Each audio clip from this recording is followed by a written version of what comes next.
আসসালামু আলাইকুম। দেশ ও প্রবাস থেকে যে সকল ভাই বন্ধুরা ভিডিওটি দেখছেন সকলকে জানাই আন্তরিক শুভেচ্ছা অভিনন্দন। আশা করি সকলে ভালো আছেন। দুবাই আছি, দুবাই প্রবাসী যেহেতু দুবাইয়ের সম্পর্কে কিছুটা বলতেই হয়। বর্তমানে শুরু হচ্ছে গরম। সবাই বলে জুন মাস থেকে গরম শুরু হয়, গরম আসলে এখনই শুরু হয়েছে।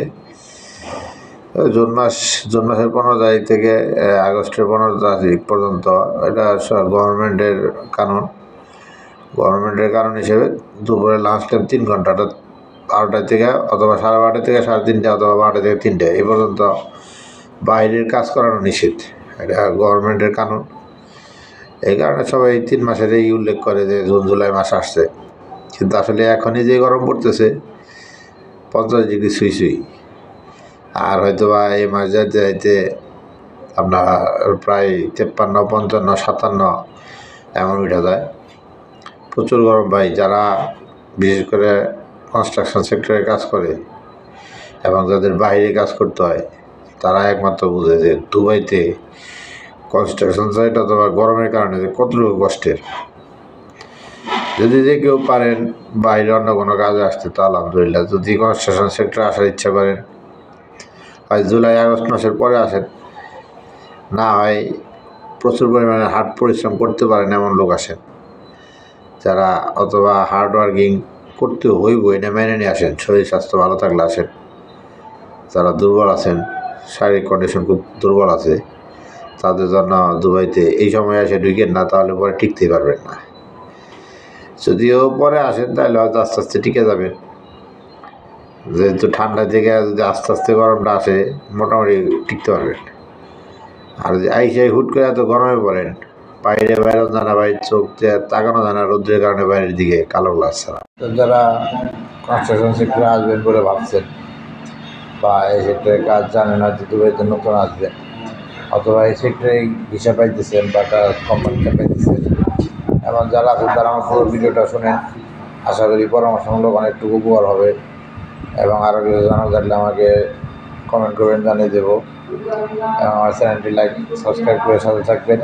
তবে এর মধ্যে আরেকটা কথা আছে, হয়তো বলবেন যে তাহলে মানুষ কীভাবে টিকে, মানুষ কীভাবে করে। এটা আসলে সত্য কথা, মানুষ কীভাবে করে আমি নিজেও করি, আমরাও করি। তো দেখা গেছে যারা পুরাতন আছে, যেমন বললাম জুন জুলাই আগস্টের পরে আসেন, আস্তে আস্তে টিকে যাবেন। আস্তে আস্তে টিকে যাবেন কীভাবে? যারা পুরাতন আছে তারা আপনার দেখা গেছে ফোরম্যানের সাথে রিলেটিভ হয়ে গেছে, অথবা কাজে ভালো পারে, অথবা দক্ষ কাজের লোক হিসেবে ফোরম্যান একটু আদর করে। তো ওই সুবাদে এদের কাজগুলো আপনার ভিতর সাইডে হয়, ইনসাইডে যায় বিল্ডিংয়ের ভিতরে। আর দেখা গেছে যারা লেবার ক্যাটাগরি, বিশেষ করে তাদের তো বাইরে করতে হয়, যেমন বালি সমান করতে হয়, মাটি ভরাট করতে হয়, বা ওই সিমেন্টের বস্তা নিয়ে উপরে কাজ করতে হয়, যে কোনো কিছু আর কি। তো যারা ফোরম্যানের প্রিয় পাত্র হইতে পারে তাদের কাজ ইনসাইডে বেশি থাকে, বাইরে বা ছাদে। যারা বিশেষ করে স্টিল ফিক্সারের কাজ আসে আরে ভাই, তাদের কষ্ট, তবে এদের জন্য নাইট ডিউটি হয়। তো করা যায়, তবে একটু পুরাতন হলে কিছুদিন যাওয়ার পরে যদি গরমটা শুরু হয় তাহলে আপনি আস্তে আস্তে টিকে যেতে পারবেন। এবং পরামর্শ হলো যারা আসবেন তারা এখানে আসার পরে তো সব কিছু বুঝতেই পারবেন। অত্যধিক গরম, যার কারণে প্রচুর পরিমাণে পানি খেতে হবো। যারা হেজিটেশন নিয়ে টেনশন নিয়ে থাকেন, হার্টের সমস্যা হইতে পারে, এরা এই কাজে নাই ঢুকেন, অন্য কাজে ঢুকেন।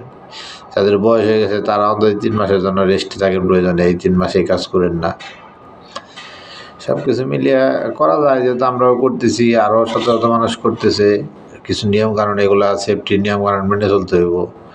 ভালো কোম্পানি হলে আপনার কোম্পানির সাইডে বরফ পানি দিবে, স্যালাইন দেবে, লেবু দিবে, লবণ দিবে, গরমের জন্য দিবে। এক্সট্রা রেস্ট হাউস বানিয়ে দেবো, রেস্ট রুম বানিয়ে দেবো, আপনার এসি টেসি সেটিং করা, দুপুরবেলা 3 ঘন্টা রেস্ট নেওয়ার জন্য। এখানে সাইডে সেফটি থাকে, ডক্টর থাকে, সমস্যা হলে দেখবে, কিন্তু নিজের সমস্যা তো নিজের, এটা হলো বড় বিষয়। যদি কোনো সমস্যা মনে হয় আগেই শুয়ে পড়তে হবে, অথবা আগেই রেস্টে যাইতে হবে, অথবা আগেই বলতে হবে আমার খারাপ লাগতেছে। ওই ভয় বা আতঙ্ক নিয়ে কাজ করতে থাকবে, একটা অ্যাক্সিডেন্ট হতে পারে, বিশাল বড় সমস্যা। তো যাও, এ ধরনের নিয়মকানুন কীভাবে চলতে পারবেন, কীভাবে চলা যাব, এবং এখানকার কাজের বিষয়ে বিভিন্ন চাকরি, এগুলা আপডেট পেতে আমার চ্যানেলটি লাইক করে সাবস্ক্রাইব করবেন, আমাকে হেল্প করবেন। আল্লাহ হাফেজ।